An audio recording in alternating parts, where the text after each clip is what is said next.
ना उसको हमने अप्रूव कर दिया है और रहित में करना उसको हमने अप्रूव कर दिया है और जो उसमें क्वालिफाई करते हैं, जो अहर्ताएँ पूरी करते हैं, उसको अगले सप्ताह में चला जाएगा।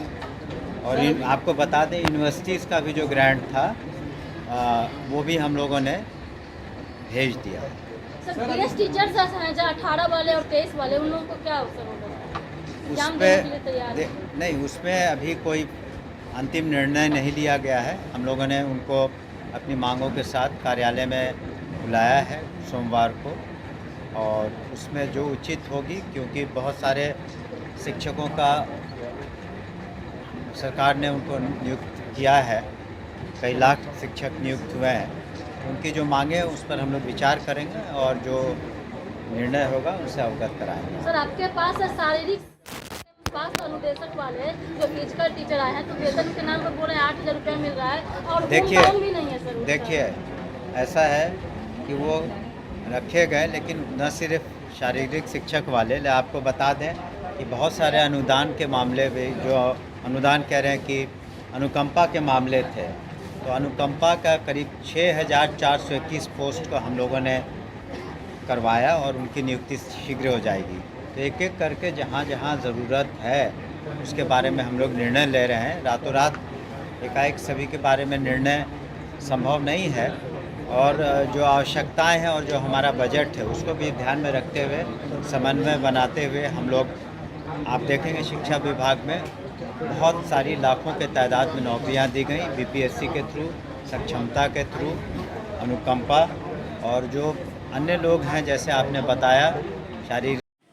अभी आप लोग सुन रहे थे बिहार के शिक्षा मंत्री को, जो यहाँ पे बिहार में शिक्षा व्यवस्था के बारे में अपने वक्तव्य को रख रहे थे, और साथ ही साथ उनके द्वारा ट्रांसफ़र पोस्टिंग नियमावली पर भी बातचीत की गई।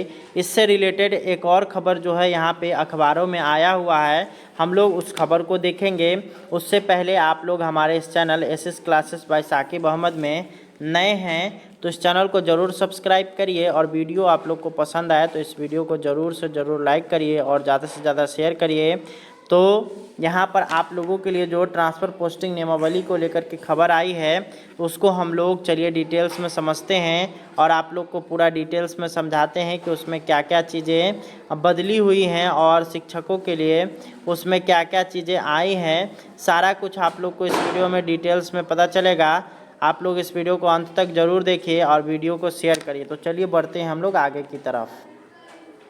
जैसा कि आप लोग यह देख रहे हैं, यह पेपर दैनिक भास्कर है और छपरा 16/10/2024 यानी कि आज के डेट का है। और इसमें आप लोग देख सकते हैं शिक्षा दीक्षा, सारण में शिक्षकों के ऐच्छिक स्थानांतरण नियमावली पर शिक्षकों में नाराजगी, विरोध में मुखर होने लगे शिक्षक नेता, अनुमंडल में हो सकता है शिक्षकों का ऐच्छिक ट्रांसफ़र। ये यहाँ पर आप लोग देख सकते हैं शिक्षकों के ऐच्छिक ट्रांसफ़र का चिरलंबित मांग को लेकर के आखिरकार सरकार द्वारा नई नियमावली तो जारी कर दी गई, मगर नियमावली के निर्धारित शर्तों को जानने के बाद शिक्षकों में खुशी से ज़्यादा विभाग के प्रति नाराज़गी दिखाई दे रही है। जिले में सक्रिय विभिन्न शिक्षक संगठन नियमावली का गहनता से अध्ययन के बाद अब इसके खिलाफ मुखर होने लगे हैं। शिक्षकों की सबसे बड़ी आपत्ति नियमावली में अनुमंडल स्तर पर स्थानांतरण को लेकर सामने आ रही है। इसके बाद दूसरी सबसे बड़ी आपत्ति स्थानांतरण में लगाए गए शर्त को लेकर के है। तीसरी आपत्ति ट्रांसफ़र पोस्टिंग में गंभीर बीमारी और पति पत्नी वाले बिंदुओं को लेकर के भी है।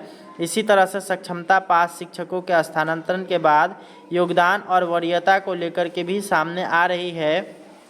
जिले के शिक्षकों की नियमावली में दर्ज इस बात को लेकर के आपत्ति है कि अनुमंडल स्तर पर स्थानांतरण व्यवस्था तकनीकी कारणों से ठीक नहीं है। शिक्षकों का कहना है कि सारण जिले में कुल 3 अनुमंडल और 20 प्रखंड है। इसमें केवल सदर अनुमंडल में 9 प्रखंड है, जबकि मढ़ौरा अनुमंडल में 6 और सोनपुर अनुमंडल में 5 प्रखंड है। ऐसे में बड़ी अनुमंडल से छोटे अनुमंडल में स्कूलों की संख्या कम है। ऐसे में शिक्षकों का स्थानांतरण सही से और सभी का नहीं हो पाएगा, इसलिए अनुमंडल की बाध्यता को हटाकर प्रखंड स्तर स्थानांतरण किया जाना चाहिए। स्थानांतरण में शिक्षकों को ऐच्छिक स्थानांतरण की सुविधा मिलनी चाहिए। इसी तरह प्रत्येक 5 साल पर स्थानांतरण व्यवस्था लागू करने से पूरे साल शिक्षक अपने पसंदीदा प्रखंड में स्थानांतरण कराने के लिए शिक्षा विभाग के कार्यालय में सेटिंग करने के प्रयास में जुटे रहेंगे। प्रखंड स्तर पर स्थानांतरण जरूरी। तो माध्यमिक शिक्षक संघ के संयुक्त सचिव सह विधान पार्षद के प्रतिनिधि डॉक्टर जफर हुसैन ने कहा है कि शिक्षक लंबे समय से स्थानांतरण नियमावली का इंतजार कर रहे थे, मगर उन्हें निराशा हाथ लगी। उन्होंने कहा कि नियमावली में अनुमंडल स्तर पर स्थानांतरण की जगह पर प्रखंड स्तर होना चाहिए।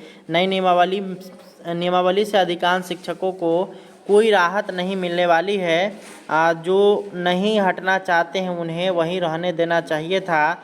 सारण जिला प्राथमिक शिक्षक संघ के महासचिव दिनेश कुमार सिंह ने कहा है कि शिक्षक स्थानांतरण के लिए सरकार द्वारा बनाई गई नई नियमावली कहीं से भी शिक्षक व शिक्षा हित में नहीं है।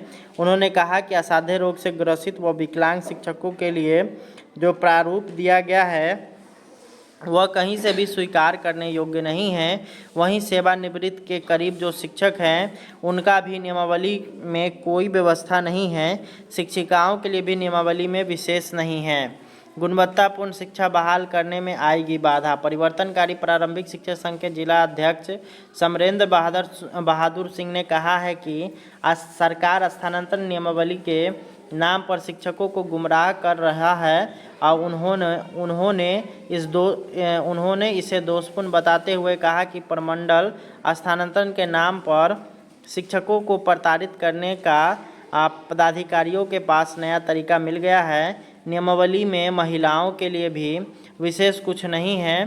पहले उन्हें शहर के स्कूलों में प्राथमिकता मिल रही थी, नई नियमावली में उससे वंचित हो जाएंगे। उन्होंने ऐच्छिक स्थानांतरण में नियोजित व स्पेशल शिक्षकों के साथ भेदभाव की आशंका जताते हुए इसे दोषपूर्ण व गुणवत्तापूर्ण शिक्षा बहाल करने में बाधा बताया। तो ये यहाँ पर आप लोग देख सकते हैं, इसमें पूरा डिटेल्स में सारा कुछ जानकारी है। अभी आप लोग सुन रहे थे बिहार के शिक्षा मंत्री को जो यहाँ पे बिहार में शिक्षा व्यवस्था के बारे में अपने वक्तव्य को रख रहे थे और साथ ही साथ उनके द्वारा ट्रांसफ़र पोस्टिंग नियमावली पर भी बातचीत की गई। इससे रिलेटेड एक और खबर जो है यहाँ पे अखबारों में आया हुआ है, हम लोग उस खबर को देखेंगे। उससे पहले आप लोग हमारे इस channel SS classes by Saqib Ahmad में नए हैं तो इस चैनल को ज़रूर सब्सक्राइब करिए और वीडियो आप लोग को पसंद आए तो इस वीडियो को ज़रूर से ज़रूर लाइक करिए और ज़्यादा से ज़्यादा शेयर करिए। तो यहाँ पर आप लोगों के लिए जो ट्रांसफ़र पोस्टिंग नियमावली को लेकर के खबर आई है उसको हम लोग चलिए डिटेल्स में समझते हैं और आप लोग को पूरा डिटेल्स में समझाते हैं कि उसमें क्या क्या चीज़ें बदली हुई हैं और शिक्षकों के लिए उसमें क्या क्या चीज़ें आई हैं। सारा कुछ आप लोग को इस वीडियो में डिटेल्स में पता चलेगा। आप लोग इस वीडियो को अंत तक ज़रूर देखिए और वीडियो को शेयर करिए। तो चलिए बढ़ते हैं हम लोग आगे की तरफ।